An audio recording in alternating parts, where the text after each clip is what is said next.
विकल्पों में से विषम का पता लगाएं।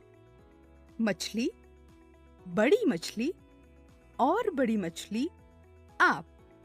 ये मुश्किल है ना? जाहिर है आप।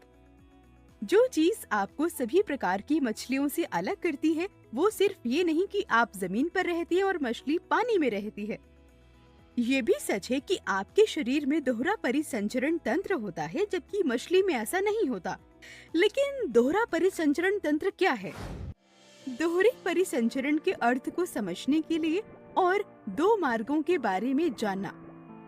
मानवों में दोहरा परिसंचरण तंत्र पाया जाता है। बाईं ओर ऑक्सीजन युक्त रक्त पंप होता है और दाईं ओर विऑक्सीजनित रक्त पंप होता है।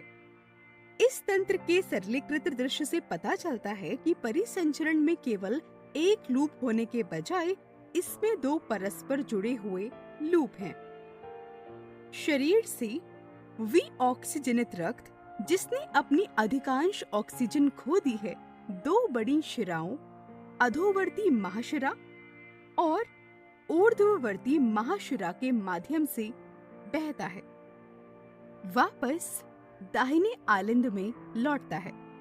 रक्त फिर त्रिकपर्दी कपाट से दाएं निलय में जाता है। दायां निलय इस रक्त को फुफ्फुसी धमनी के साथ फेफड़ों में पंप करता है। वहां से ये ताजी ऑक्सीजन लेता है और अब ऑक्सीजनित हो जाता है।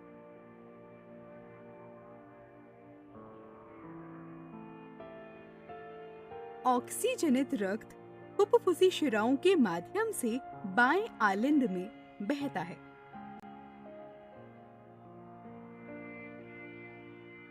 बाएं आलिंद से यह ताजा ऑक्सीजनित रक्त मिट्रल कपाट से होकर बाएं निलय में प्रवेश करता है।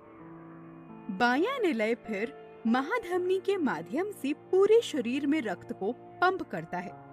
एक बार जब यह शरीर के चारों ओर कोशिकाओं तक पहुंच जाता है तो ऑक्सीजन आसपास की कोशिकाओं में फैल जाती है।